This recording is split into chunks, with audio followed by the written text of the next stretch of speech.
nanti surat keterangan bebas COVID-19 ini jadi lahan bisnis bagi sebagian orang. Nah, saya akan mengajak Anda untuk berbincang dengan narasumber saya. Hari ini sudah hadir beberapa narasumber yang terhubung bersama kami melalui aplikasi teleconference. Saya akan menyapa terlebih dahulu narasumber kami, yaitu juru bicara gugus tugas COVID-19 Kota Makassar, yang juga beliau merupakan Kepala Dinas Kominfo Kota Makassar, Bapak Ismail Haji Ali. Assalamualaikum, Pak.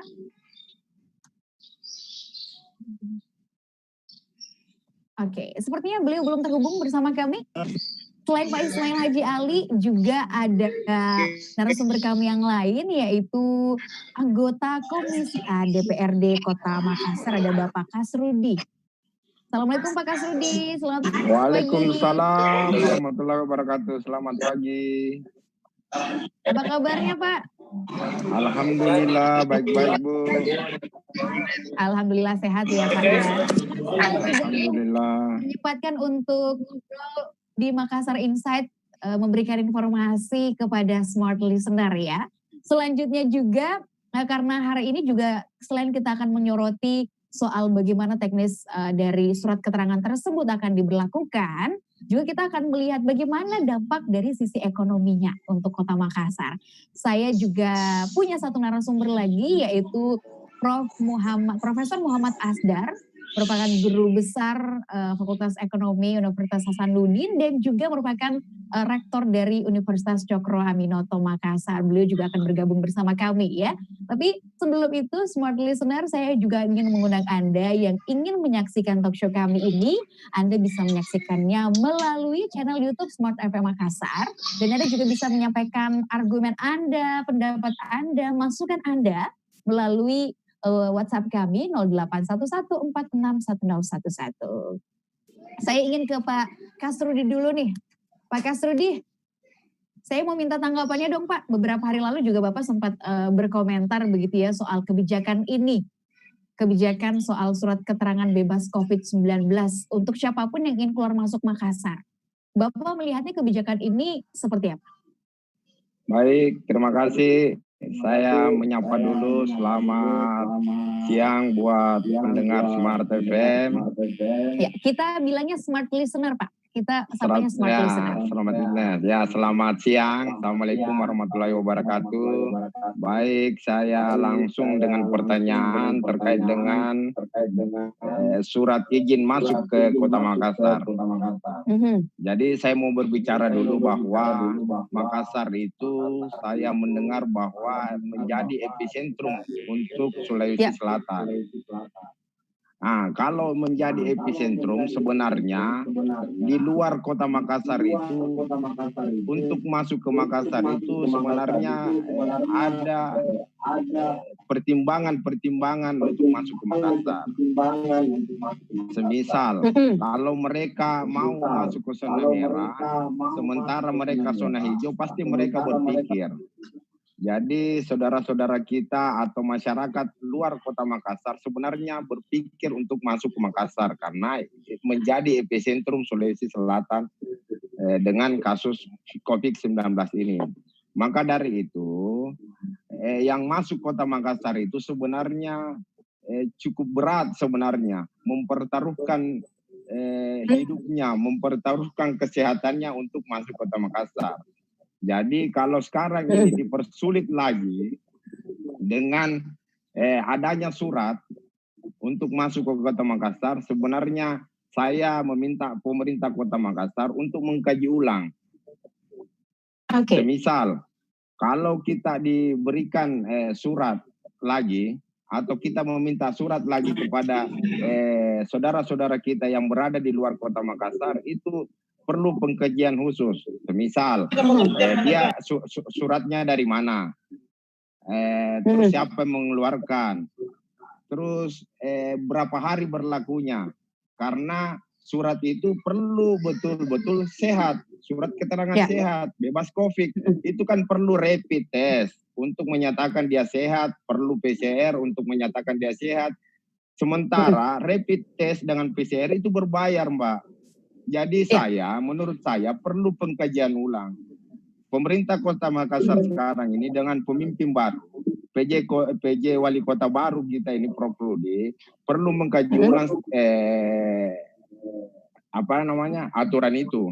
Karena saudara-saudara kita yang berada di luar itu pasti berpikir juga sebenarnya masuk kalau bukan hal-hal yang menyangkut hajat hidupnya.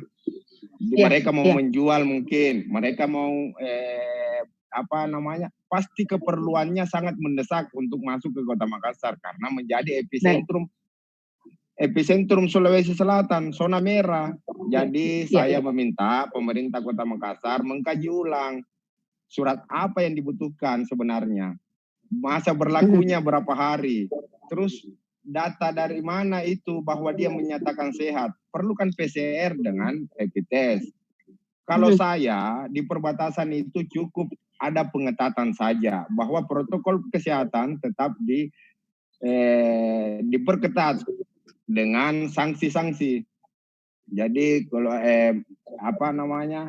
saudara-saudara kita yang ingin masuk Kota Makassar yang membekali diri dengan memakai masker seumpamanya, atau kita menyiapkan termogan di perbatasan-perbatasan. Barangkali itu Mbak, kalau menurut saya surat itu perlu dikaji ulang. Baik. Perlu dikaji ulang untuk kebijakan surat keterangan bebas COVID ini untuk siapapun yang ingin masuk ke Kota Makassar, begitupun untuk keluar dari Kota Makassar. Ketika Bapak tadi mengatakan lebih kepada teknis ya, seperti apa masyarakat bisa mendapatkannya dan berlakunya berapa lama. Saya ingin konfirmasi dulu hal ini ke Pak Ismail Haji Ali yang sudah bergabung bersama kami. Saya sapa dulu Pak Ismail, apakah sudah mendengarkan suara kami? Pak Ismail, oke, baik. Sementara itu kita menunggu. Silakan Pak Assalamualaikum. Waalaikumsalam warahmatullahi wabarakatuh. Waalaikumsalam. Oke. Baik. Bagaimana? Ada Pak. Baik, Pak. Selain ada Pak Kasrul dan juga Pak Ismail Haji Ali, sudah bergabung juga bersama kami Prof. Muhammad Asdar. Assalamualaikum, Prof. Waalaikumsalam, Bu. Sehat selalu. Mari. Alhamdulillah. Baik, nanti Prof. Asdar akan menyoroti dari sisi ekonominya begitu ya. Tapi saya ingin minta konfirmasi dulu dari Pak Ismail selaku perwakilan dari Kota Makassar dan juga juru bicara gugus tugas COVID-19. Bagaimana ini Pak Ismail kebijakan untuk keterangan bebas COVID? Seperti apa teknisnya? Gimana masyarakat bisa mendapatkannya dan berapa lama surat tersebut berlaku? Silakan Pak Ismail. Ya. Jadi perlu saya sampaikan bahwa berkaitan dengan surat keterangan nanti orang yang mau ke Kota Makassar itu masih dalam proses ya pembahasan atau penggodokan daripada regulasinya. Ya kita tunggulah dulu nanti. Memang sebagaimana kita ketahui bahwa strategi mata rantai COVID-19 pertama kemarin kita deteksi karena masyarakat kita program ya untuk bisa memastikan bahwa orang yang namun ini untuk diketahui bahwa saat ini masih proses ya pembahasan atau penggodokan atau dari regulasi yang kita bahas hari ini. Jadi kita boleh menunggulah. Tapi kalau kita bicara tentang orang keluar masuk di Kota Makassar, dengan pengalaman yang lalu kita sudah lakukan sebenarnya. Ya, itu dilakukan oleh pergerakan orang baik lewat bandara, lewat pelabuhan laut, dan merujuk kepada surat edaran gugus tugas nasional nomor 7 tahun 2020. Itu kan sangat ketat ya. Orang mau naik pesawat itu harus ada dulu keterangan tes.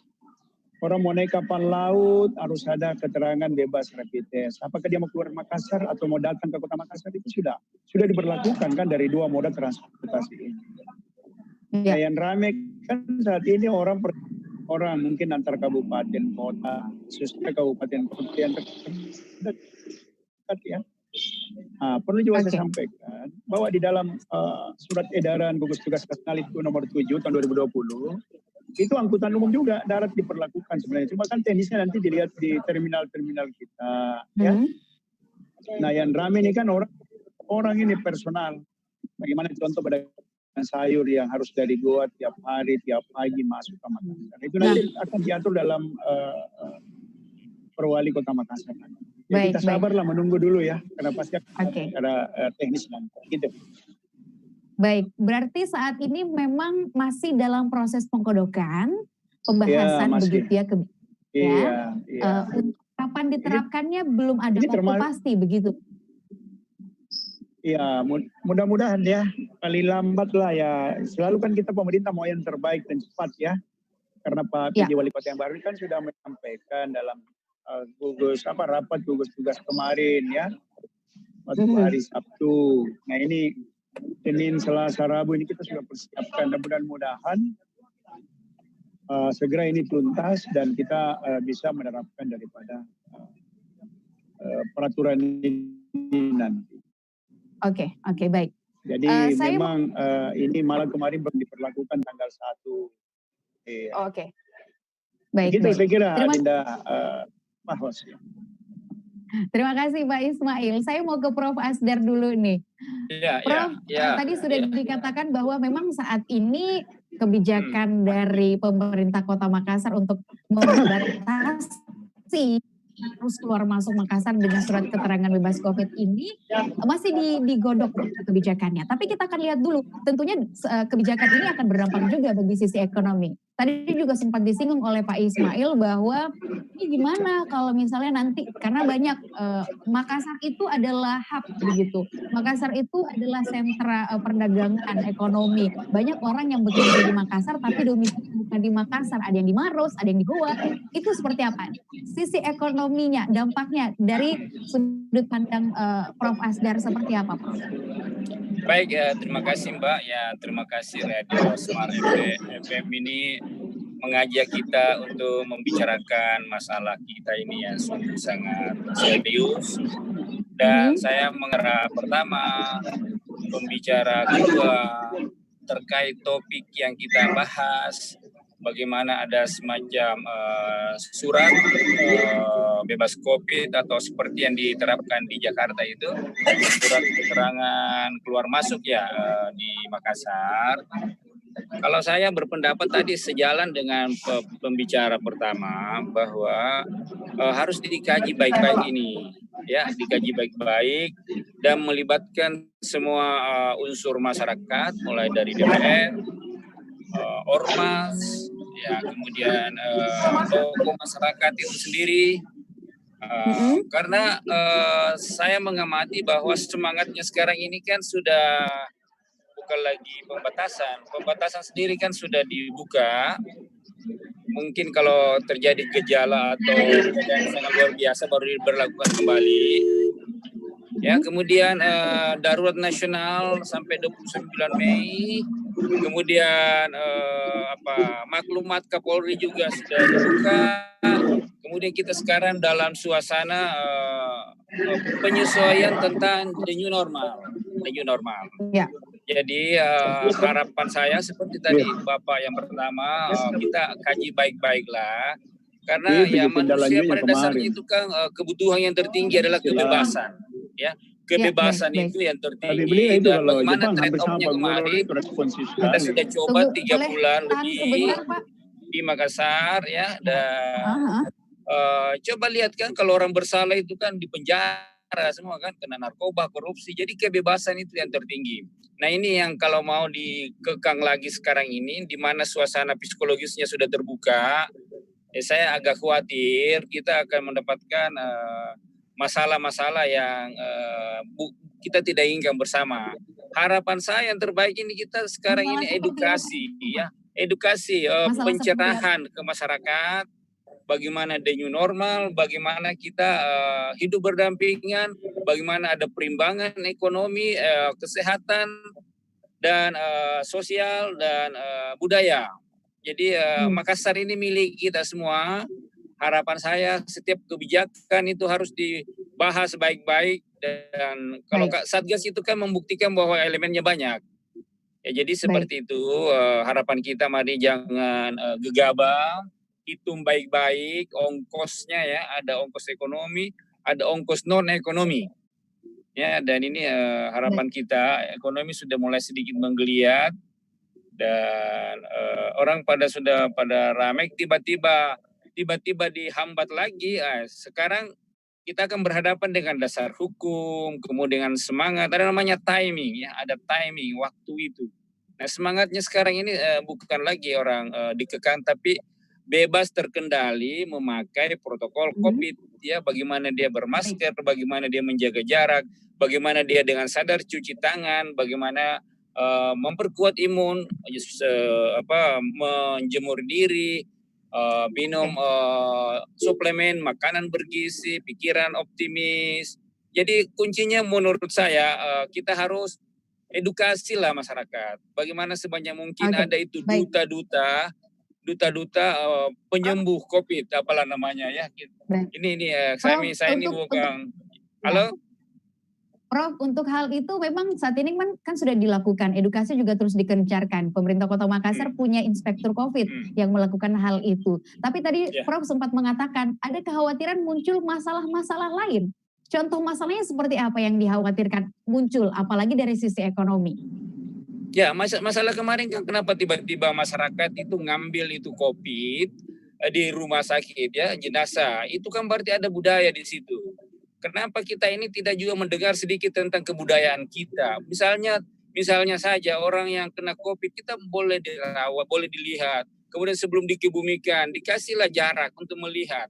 Dilihat itu mayatnya yang terakhir ya. Kemudian ini ada sedikit, jangan protokol WHO saja yang dipakai, protokol Menteri Kesehatan, protokol masyarakat sendiri perlu juga itu. Bayangkanlah diri Anda kalau Anda yang dikena, bagaimana itu orang tua Anda tiba-tiba kena, tidak boleh menjenguk, tidak boleh melihat. Ya kalau kita di luar negeri kan pakai kaca, kemudian kalau umpamanya dikebumikan boleh dilihat dari jarak jauh. Kita kemarin ini kan saling ini aja. Padahal kita tahu bahwa ini kan masalah belum pernah ada sebelumnya, sehingga aturan-aturan ini kan trial and error juga, ya kan? Jadi harapan kita ahlilah, kasih ahlinya.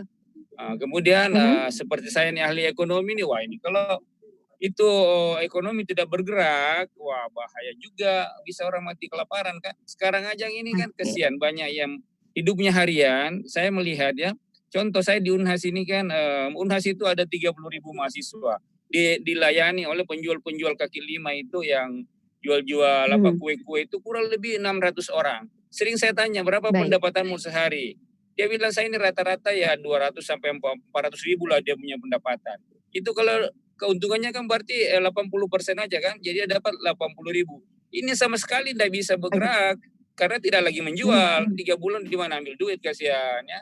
Kemudian ada saya dengar beberapa jaring pengaman sosialnya kemarin.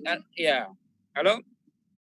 Khawatirannya Prof berarti nanti jika kebijakan surat keterangan bebas ya, masalah sosial diberlakukan, muncul masalah sosial dan juga terhambat ekonomi masyarakat, melambat lagi begitu ya Prof ya. Oke, baik. Kita akan kembali lanjutkan perbincangan ini Prof Asdar, Pak Ismail dan juga Pak Kasrudi. Kita akan break dulu sejenak ya. Tetap bersama kami Smart Listener di Morning Drive Makassar Insight. They call it news, knowledge, business information, wisdom, inspiration, but we call it smart, Smart FM, the spirit of Indonesia. They call it news, knowledge, business information, wisdom, inspiration, but we call. Masuk melalui Instagram kami. Ketika kami melemparkan topik ini, banyak tanggapan ternyata dari masyarakat. Ada yang menanggapi positif, ada juga yang negatif, ada yang bahkan pesimis, Kak. Ya, saya ingin bacakan dulu salah satunya dari Wahid Tarudi. Dan akan terjadi ini menyoal ini terkait dengan checkpoint pemeriksaan suhu kesehatan dan protokol kesehatan di batas-batas kota. dan akan terjadi kemacetan lagi di checkpoint. Sudah pasti banyak lagi orang menumpuk di satu tempat, bertambah risiko penularan. Ini luar biasa, itu tanggapannya. Terus juga ada soal tanggapan lain dari Ali Maftuh 88. Mungkin pastinya surat keterangan ini bebas COVID-19, ada positifnya dan juga ada negatifnya gitu ya, untuk menghambat penyebaran COVID dan selain itu juga mempersulit mobilisasi masyarakat. Ada yang beranggapan juga bahwa takutnya ke depannya ini akan menjadi lahan bisnis. Banyak nanti e-commerce yang akan menjual surat keterangan bebas COVID secara bebas. Ini takutnya gitu. Nah, saya ingin minta tanggapannya Pak Kasrudi dulu soal ini, Pak. Jadi seperti yang saya bilang tadi di awal bahwa Makassar ini menjadi epicentrum Sulawesi Selatan tentang penyebaran COVID. Kita ini di Makassar zona merah. Jadi kalau yang di luar kota Makassar, semisal Goa dan Maros, itu sebenarnya mereka zona hijau. Jadi sebenarnya kalau tidak ada kepentingan untuk masuk ke Makassar, mereka pasti berpikir, buat apa kami mau masuk di zona merah?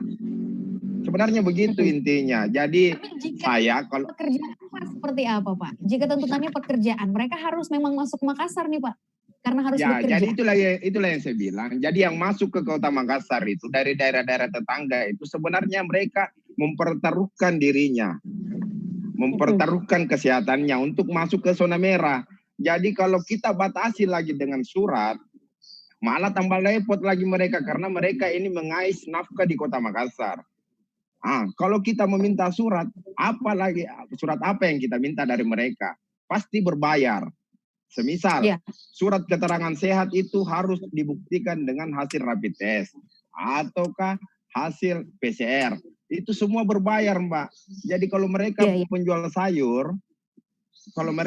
sayur, dengan biaya rapid test sekarang yang beredar itu 250, kasihan, di mana keuntungannya buat mereka. Jadi saya itu tadi yang saya bilang, Makassar ini epicentrum COVID, zona merah. Jadi mereka ini masuk karena kebutuhan nafkah, mencari nafkah di kota Makassar. Jangan kita batasi mereka. Cukup memang protokol kesehatan tetap kita perketat. Nah, apa-apa saya tetap mendukung untuk pemutusan COVID-19, penyebaran COVID-19 ini untuk mau diputus, perketat saja protokol kesehatan. Tidak perlu kita meminta lagi surat dari mereka. Seperti tadi yang saya dengar sedikit dari tim gugus juru bicaranya bahwa memang kalau di transportasi udara, transportasi laut mungkin sudah ada. Kalau kita mau keluar masuk itu sudah ada permintaan rapid test, surat keterangan sehat itu sudah ada. Tapi kalau saudara-saudara kita yang tinggal di Maros, tinggal di Joa, mereka mau masuk untuk mencari nafkah di kota Makassar dengan mempersulit surat, kasihan mereka. Jadi saya bilang kalau ini belum mau dibuat aturannya, jangan dulu dibuat resah masyarakat. Ini karena statement sehingga resah di masyarakat. Saya ikut mendukung Prof bahwa ekonomi itu harus berjalan di Kota Makassar, tapi dengan syarat protokol kesehatan tetap digaungkan, tetap disosialisasikan ke masyarakat dan diberi sanksi malah. Saya malah beberapa kali di kesempatan memberikan statement bahwa protokol kesehatan kita harus punya sanksi sehingga masyarakat kita tahu dan memahami itu. Mungkin itu, Mbak. Baik. Sepertinya memang untuk protokol kesehatan di Kota Makassar sesuai dengan Perwali nomor 31 itu sudah ada sanksi yang diterapkan. Begitu pula saya ingin konfirmasi dulu ke Pak Ismail. Pak Ismail menanggapi komentar masyarakat. Ya, menanggapi komentar masyarakat. Jika protokol kesehatan diperketat, memang kan sudah ada COVID begitu ya, sudah ada sanksi yang diberikan. Tapi ini ketakutan masyarakat lagi yang sekarang, gimana kalau surat keterangan tersebut terjual?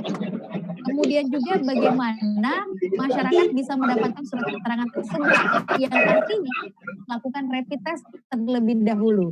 Sedangkan rapid test saat ini harganya tidak murah, gitu ya. Ada PCR dan juga rapid test merogoh kocek ratusan ribu bahkan jutaan, Pak. Apakah ini tidak mencegah masyarakat? Seperti apa teknisnya untuk memudahkan masyarakat, Pak Ismail? Iya, jadi saya ulangi lagi. Mari kita tunggulah ya aturan yang sebentar kita proses saat ini. karena ini bergantung dari aturannya, dan tentu semua kebijakan yang dilakukan pemerintah kota ini pasti dalam rangka menjaga kesehatan masyarakat. Ya. Tadi betul bahwa proses perjalanan pergerakan orang itu di laut dan udara itu sudah terstandar ya. Dan sekarang kan yang ramai ini yang mau masuk sehari-hari, mungkin tinggal di Goa, kerja di Makassar, mungkin tinggal di Makassar, kerja di Goa, atau mungkin kerja di Maros, dan lebih jauh mungkin ada yang kerja di Takalar, dan mungkin ada yang kerja di Pangkep. Ya. Nah, ini semua tentu dalam rangka bagaimana setiap daerah ya, saya katakan setiap daerah tentu akan mempertahankan sterilisasi daripada wilayahnya. Tapi saya tidak mau mendahului aturan yang ada, kita tunggu saja. Yang jelas nanti saya kira Pak Kasrudi, apa yang disampaikan ini memang ya ada kekhawatiran. Bagaimana kalau penjual sayur harus rapid test 3 hari, kalau rapid test itu 3 hari 4 hari hanya berlaku ya. Swab itu pada salah 6-7 hari ya kalau swabnya. Nah, tapi nanti insya Allah akan keluar nanti aturan yang pasti akan berpihak kepada masyarakat. Baik. Berarti rapid testnya nanti kemungkinan akan digratiskan, Pak? Rapid test dan PCR. Bisa saja nanti kalau di aturan dikatakan itu gratis, ya tentu pemerintah harus siap melayani masyarakat kita, bukan pergerakan yang melakukan perjalanan dari satu kota kabupaten ke kota yang lain dalam kota dalam provinsi Sulawesi Selatan umpamanya, ya begitu. Oke, baik. Saya mau ke Prof. Asdar lagi. Prof, ini kan kalau berdasarkan surat edaran tugas percepatan penanganan COVID-19 dari pusat begitu ya, ini memang menyoal rapid test dan juga surat keterangan ini digunakan untuk siapapun yang ingin melewati provinsi begitu ya, ingin keluar masuk tapi antar provinsi begitu.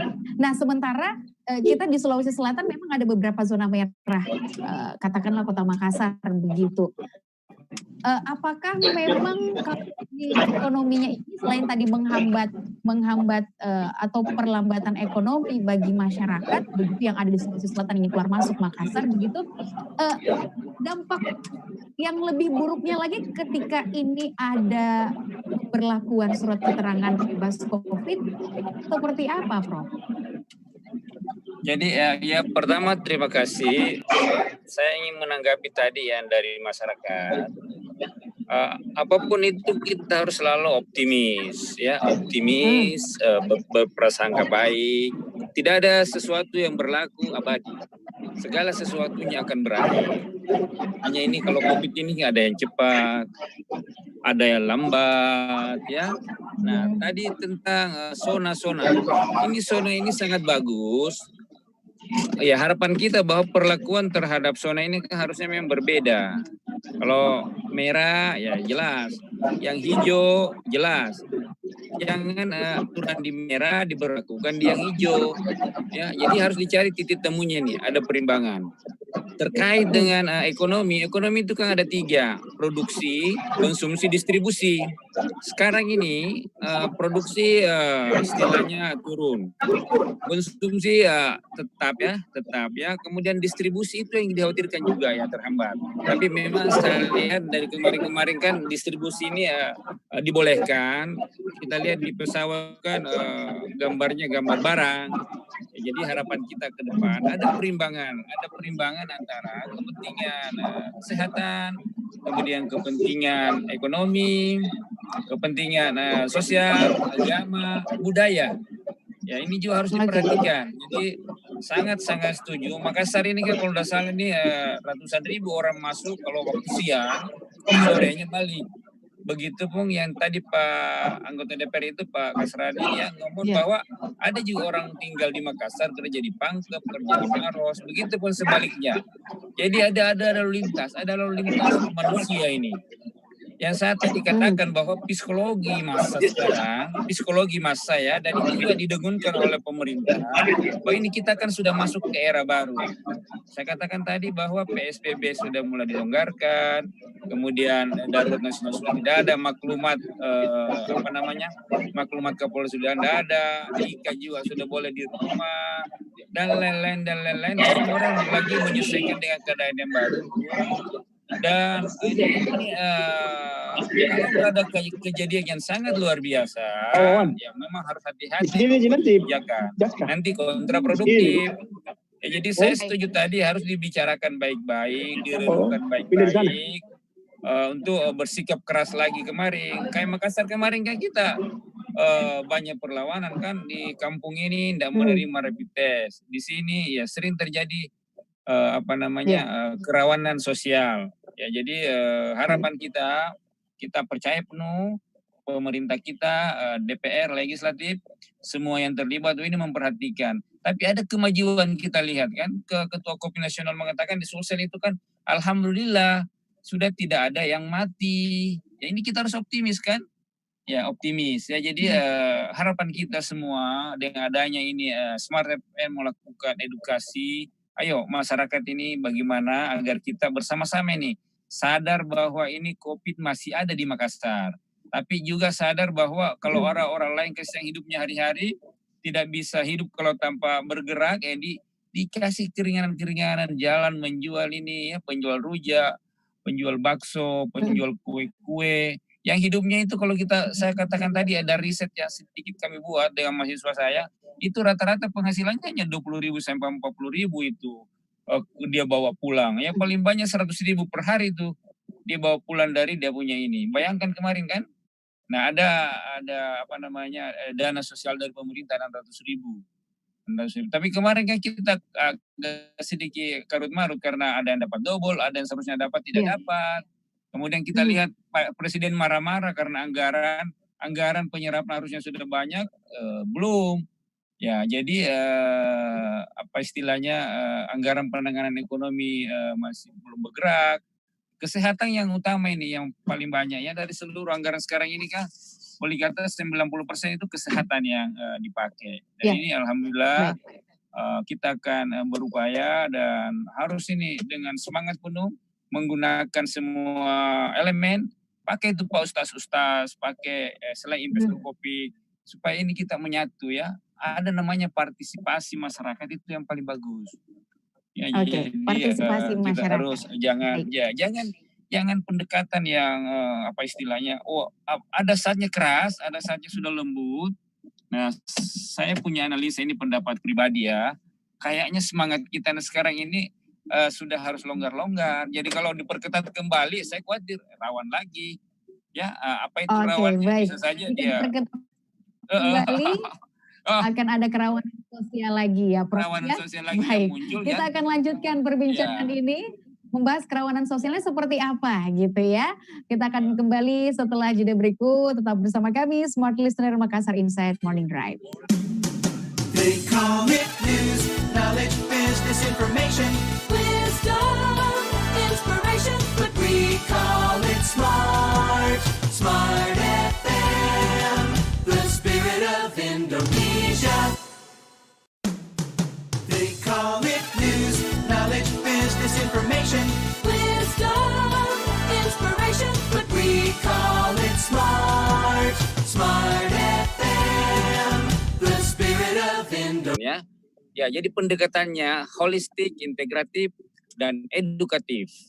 Itu dari saya dan harapan kita agar pemerintah memang harus hadir setiap saat memastikan ini jalan ini edukasi ke masyarakat. Jangan setengah hati ya, dan diyakinkan bahwa ini masih ada COVID di tengah-tengah kita.